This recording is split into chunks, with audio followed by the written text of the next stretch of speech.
Well, I think actually what matters are actions, and I think what people want to see is that we're taking action to grip this problem. Doesn't it, Prime Minister? So, and I think that's absolutely.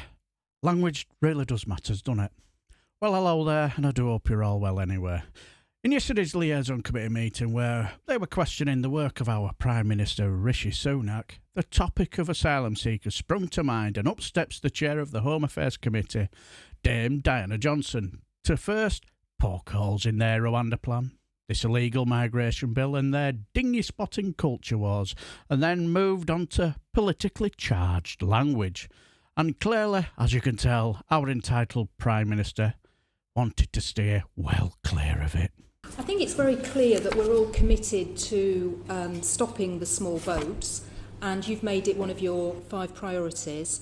I just wondered, to this end, we've got £140 million already spent with Rwanda on the deal there, £500 million that you've agreed to send to the French to build a detention centre which will be operational in a few years' time. We don't know what the figures are around using RAF Scampton and ferries, and there's no impact assessment about the current illegal migration bill that's going through Parliament, although the Refugee Council seem to be claiming that it'll cost £9 billion over 3 years. So I just wondered, is there actually a blank cheque from the Treasury for you to achieve stopping the boats? Of course not. But what I can tell you, and the number you didn't mention, is that we're spending £3.5 billion a year currently on an asylum system. We spend £6.5 million a day, roughly, housing asylum seekers in hotels. And you know, we need to make sure that we bring that down over time. And again, as a matter of fairness and stopping people tragically losing their lives, we do need to stop the boats. Yes, I think we're all and agreed. There's no one, as I've always said, there's no one silver bullet that will solve this problem. No. There's lots of different things that we need to do. Some of them are returns agreements, and others are new pieces of legislation. There's more cooperation with the French. And we're working on all of them. Can I? Conclusive proof: Tories are good at spending other people's money. I just ask you then, it's right, isn't it, that the Permanent Secretary in the Home Office still hasn't signed off the Rwanda deal as value for money because of the lack of evidence of a deterrent effect? That's correct, isn't it? Yeah, look, it's a novel policy, and that's why the bill. Yes, so the answer is yes. Sorry, well, I think actually the Refugee Council has, I think it does have they think it would have a deterrent effect, interestingly. Okay. But look, I think as you said, Don, I think we are. I mean, we're very committed to stopping the boats. I think we all are. Well, I'd say we all are. I think you need to say how they're going to do it.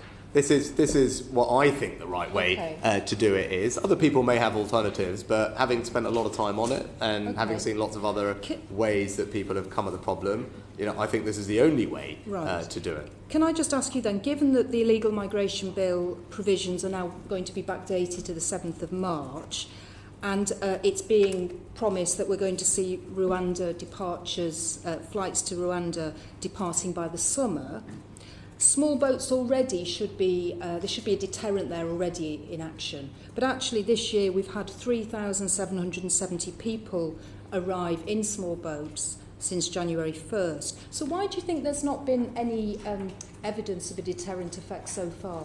Just to pick up on what you said, no one has promised flights by the summer. What we've said is we will get. No, that's not what she said. You know, what we've said is we will start flights as soon as we can after legal proceedings have completed.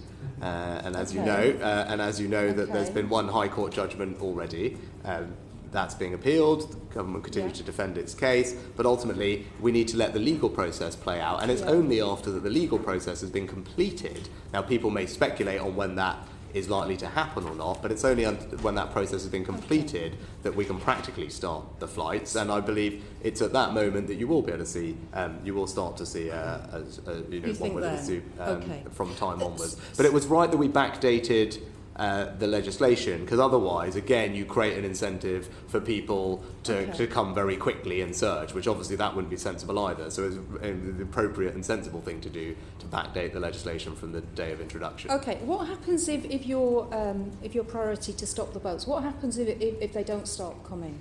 What's the plan B? Well, I said we're focused on delivering the policy. So, as I said, there's lots of different aspects to it, whether it's cooperation with the French, whether it's returns agreements, whether it's more enforcement, whether it's the legislation, whether it's the backlog. We're working hard on all of them. Right, so no plan B. So in December, when you came before the committee, I think you just announced then your plans to abolish the backlog in asylum claims, and at that time the total backlog stood at 120,000. It's now at 166,000. So I just wondered how you were getting on. So I think I was very specific with you at the time, as I was in Parliament, that what we were talking about was the initial asylum backlog, which at the time stood at, I think, about 92,000 from memory. The latest published figures on that have it, I believe, 88, but they are a month or two out of date from memory, so it's lower than that now, but we are making progress on reducing the initial asylum backlog. So I think you've kind of acknowledged, and I think again we'd agree, that to stop the boats we need to cut the backlog, restore return agreements with the EU, safe and legal routes, tackling the trafficking gangs. Could you just also at this stage just rule out leaving the EHCR as irrelevant to actually dealing with the small boats problem? So we believe that our bill is compliant with the ECHR. That's the government's view. Obviously, it's a Section 19(1)(b) statement, given the novel nature of it. But so my belief is that the bill is compliant with the ECHR. Okay, and just finally, didn't answer it really, did it? Finally, could you just explain to me why the term institutionally racist, sexist, and homophobic is deemed to be politically charged by the Home Secretary, but the use of the term invasion is not? Is that not politically charged? Well, I mean, I think I addressed that previously anyway in PMQs the other day, but I think that the findings of the Casey report are shocking, it's appalling, and it's right that action is taken by all those who have responsibility, whether that's the Met Commissioner or indeed the Mayor of What the hell's he talking about? London, who is, of course, the person with primary accountability politically for the Met to make improvements. Not legally, it's not politically charged using the word invasion.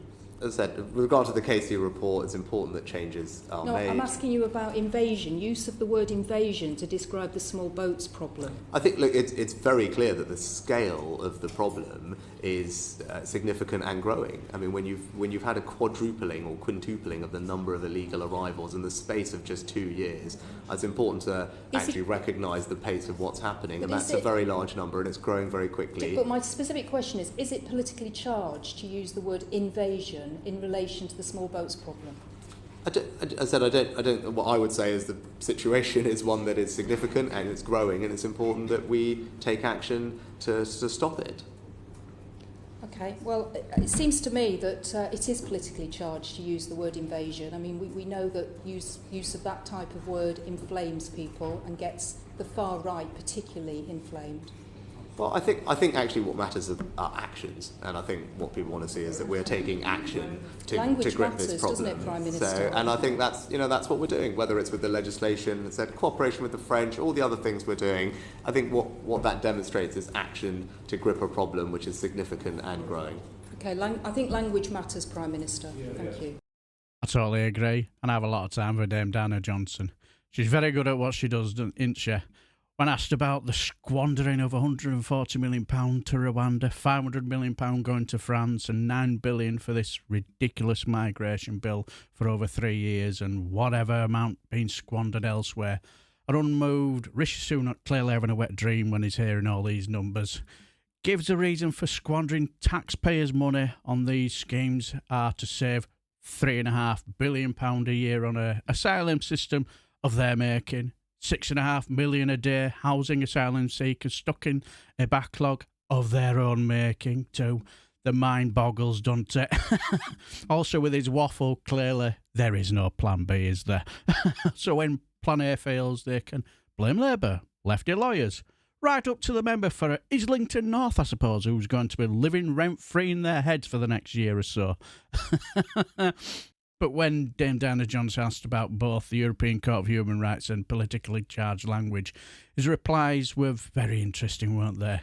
I got the feeling he didn't really answer the European Court of Human Rights question, and he didn't want to go anywhere near the politically charged question, especially with the word invasion. I wonder why. But what do you guys think? Let me know down below and I shall bid you farewell and take care, my friends.